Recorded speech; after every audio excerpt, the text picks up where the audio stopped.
Segala aktivitas yang baik-baik tidak diawali di dalamnya bismillahirrahmanirrahim, maka putus berkah. Berkah dari Allah Subhanahu wa taala. Mau makan bismillah, dilupa bismillah, di pertengahan makan usahakan baca bismillahi awwaluhu wa akhiruhu. Pokoknya apapun aktivitas kita, menurut ulama ahli hikmah, mau duduk bismillah, berdiri bismillah. Siapa yang melasimkan bismillah di dunia,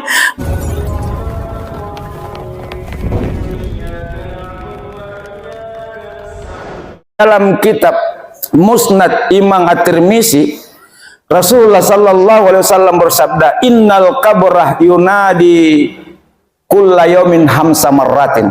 Sesungguhnya kuburan itu berseru, memanggil-manggil manusia yang ada di bumi setiap hari 5 kali.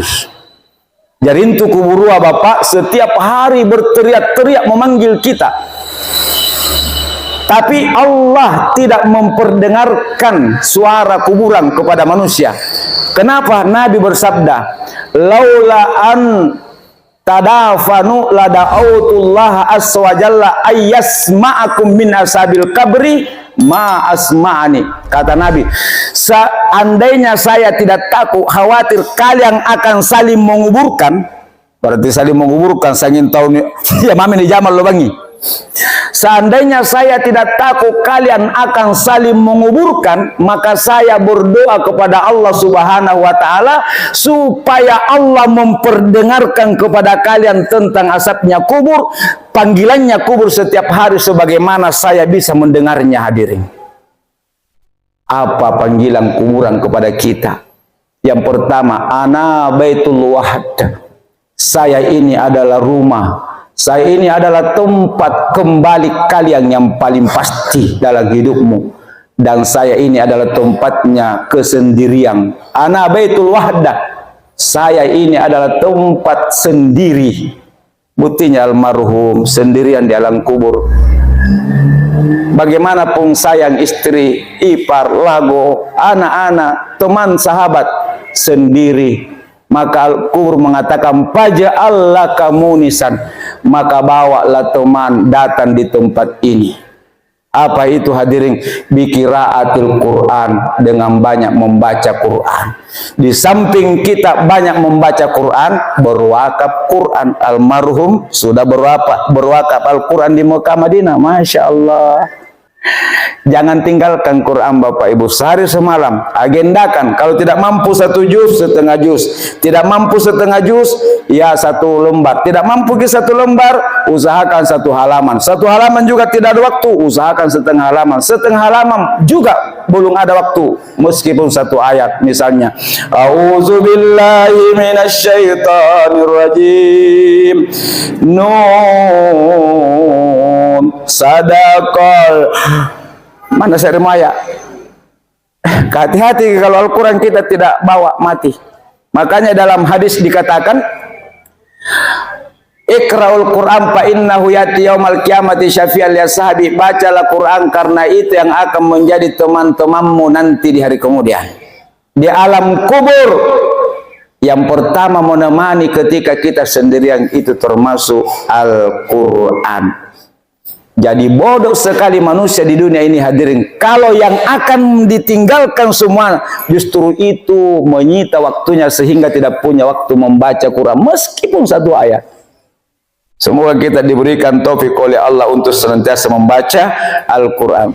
Lagian Al-Quran itu bukan hanya sekedar pahala, bahkan orang yang, kata Nabi, menjadikan Al-Quran bacaan hariannya, bacaan malamnya, maka Allah akan mudahkan kehidupannya di dunia, dan Allah menjadikan kuburannya itu ya nikmat, dan nanti di hari kemudian Al-Quran akan menolong kita masuk ke dalam surga.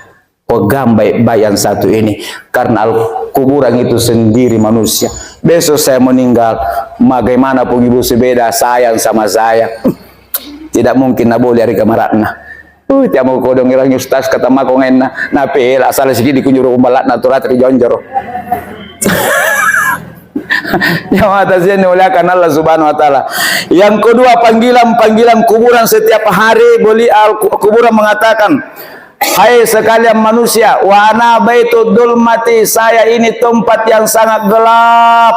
Dan kalau kuburan gelap sampai hari kiamat, maka kuburan berkata, panawiruni, maka sinarilah, bawa ke lampu ke sini. Bawa lampu ke sini. Apa lampunya? Biqiyamil lail, rajin melaksanakan salat malam, salat witir, salat taubat, salat hajat, salat tasbih, salat tahajud dan sebagainya. Hidupkan malam hari dengan ibadah jamaah yang dimuliakan Allah. Itu yang bisa menjadi cahaya lentera di alam kuburan ketika kita meninggal. Yang ketiga, seruan panggilan kuburan hadirin. Wa ana baitut turab, saya ini adalah rumah tetapi terdiri dari tanah. Saya ini adalah tanah, di bawah tanah, di atas tanah, di kiri tanah, di kanan tanah. Maka kuburan berkata, bawalah firas, pahmil al firas, bawa kasur, bawa tempat tidur supaya engkau nyaman, lebih nyaman dibanding rumahmu, duniamu. Apa itu hadirin? Di amali saleh, amal saleh. Almarhum insyaallah sudah menjalankan itu semua. Kemudian yang keempat hadirin, teriakannya kuburan, wa ana baitul afai, saya ini tempatnya binatang-binatang buas. Biasa kita melihara ular di dunia, tapi ularnya takut dan kita juga takut. Dan menurut Nabi, ularnya, ini baru ular, bulungnya lain. Ularnya kuburan itu as-sujaul akra, ekornya cuma satu tapi kepalanya 9. Maka kubur ini nyata. Tidak mungkin apa yang disampaikan oleh Nabi itu tidak nyata hadirin. Maka kata kuburan, bawa penawar, bawa racun. Jadi kita apa penawarnya? Biiksari al-qiraati bismillahirrahmanirrahim. Bismillah saja Bapak Ibu. Makanya ada hadis mengatakan, kullu amril la yubda'u bismillahirrahmanirrahim fahuwa ajsam. Segala aktivitas yang baik-baik tidak diawali di dalamnya bismillahirrahmanirrahim, maka putus berkah. Berkah dari Allah Subhanahu wa taala. Mau makan bismillah, dilupa bismillah, di pertengahan makan usahakan baca bismillahi awwaluhu wa akhiruhu. Pokoknya apapun aktivitas kita, menurut ulama ahli hikmah, mau duduk bismillah, berdiri bismillah. Siapa yang melasimkan bismillah di dunia, maka insya Allah ketika sakaratil maut itu mudah, masuk di alam kubur dia akan selamat dan bisa masuk surga. Karena di dalam kalimat bismillah ada 3 asma Allah, bahkan nama Allah yang paling utama yaitu Allah di situ.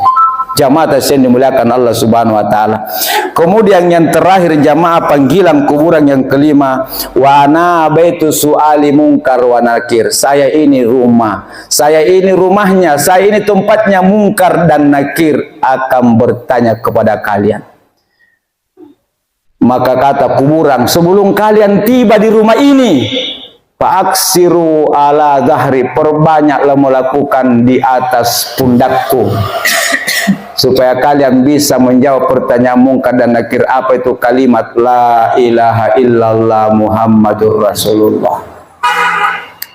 Syekh Ahmad Al-Buni, salah seorang wali Allah hadirin, pernah berkata, andaikan semua perbuatan maksiat pernah kita lakukan, bahkan dosata mungkin tidak bisa diungkap dengan kata-kata, saking banyaknya dosata, maka hapus dengan 70.000 kali kalimat la ilaha illallah.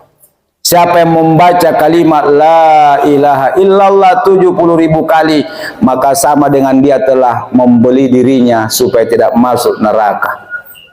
Yang kedua, baca surah Al-Ikhlas 100.000 kali, bukan 1 kali duduk, 100.000 kali surah Al-Ikhlas, kemudian la ilaha illallah 70.000 kali selama hidup kita. Jadi bisa dicicil. Siapa yang membaca 2 ini amalan, la ilaha illallah 70.000 kali, surah Al-Ikhlas 100 kali, ini namanya al-ataqa al-kubra, pembebasan terbesar. Orang itu dia telah membebaskan dirinya dari neraka sebelum meninggal.